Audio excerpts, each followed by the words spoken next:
Trump's immigration plan. Earlier today, the president signed 2 executive orders, including one that would go towards building that border wall that he promised throughout his campaign. The president's decision now felt throughout the country, including all across Texas. We have team coverage for you, both here in Houston and near Harlingen, just miles away from the Texas-Mexico border.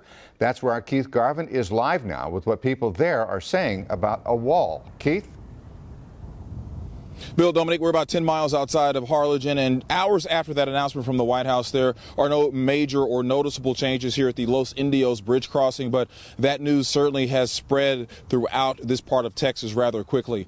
Now, the Los Indios bridge crossing, about 700,000 vehicles pass through each year. It's been in use for about 25 years now. 700,000 vehicles and thousands of pedestrians pass through here each year.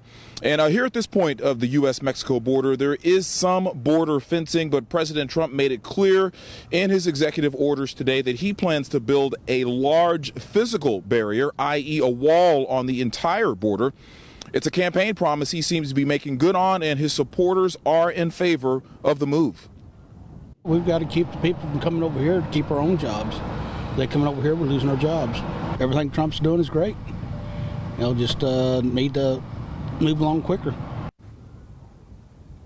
There are, of course, many who disagree with the idea of a wall, namely those in immigration rights circles. There is also the question of paying for the wall.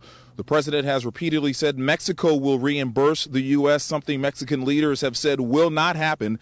But Mr. Trump says negotiations on reimbursement will begin soon, possibly along the lines of tariffs paid by Mexico. If you put any tariffs on Mexican goods, that would have a chilling effect on U.S.-Mexico commerce, and the state that would suffer the most would be Texas. Yeah, back here live now at the Los Indios bridge crossing. You can see this is part of the wall here. Probably not as imposing as people would imagine, and certainly when you hear about it, we talk about it in the media quite often, not as imposing in person. And the president wants to build an entire structure the entire U.S.-Mexico border, something that we will see if that comes to fruition over the next couple of years. Another aspect of the executive orders that were issued today was that countries would be forced to take back their deported citizens.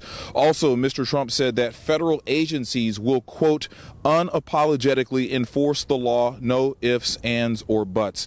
Tonight at 10 o'clock, we're going to have more on the impact of these executive orders, this executive action taking place here on this part of Texas at the U.S.-Mexico border.